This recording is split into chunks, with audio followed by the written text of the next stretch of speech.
इस देश में रूल ऑफ लॉ की ऐसी धज्जियां उड़ाई जा रही हैं जैसे कानून नाम की कोई चीज कभी इस हिंदुस्तान में बची ही ना हो। जितने भी भ्रष्ट अधिकारी खुद को सिंघम और डॉन समझ बैठे हैं, कान खोलकर सुन लो। आम इंसानों की रोजी रोटी उजाड़ना, बेकसूरों को धमकाना और अपनी ही जनता पर जुल्म ढाना, यही तुम्हारी औकात रह गई है। इतनी ही रगों में गर्मी है और शेर बनने का शौक है तो अपनी वर्दी संभाल कर सीधे चाइना बॉर्डर पर चले जाओ। वहां जाकर चाइना को उखाड़ के फेंको और वहां से अतिक्रमण हटाओ। असली मर्दानगी दिखानी है तो देश की सीमा पर दिखाओ। इन मजबूर नागरिकों पर अपनी धौंस मत जमाओ। तू कोई हिटलर या सिकंदर नहीं है और न ही यह देश तेरे बाप की जागीर है कि सड़क पर ऐसी दादागिरी दिखाएगा।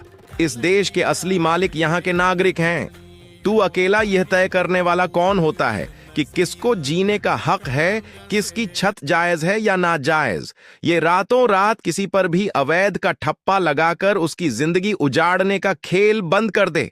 भूल मत जाओ, तू इस देश का मालिक नहीं, सिर्फ इस देश का एक नौकर है जो जनता के टैक्स के पैसों पर पलता है।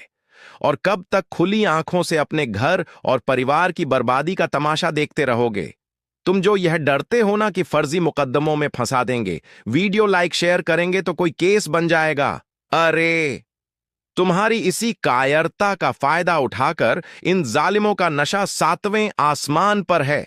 असल गलती उस अधिकारी की नहीं है जो तुम पर जुल्म कर रहा है। असली गलती उस जनता की है जो उससे डर रही है।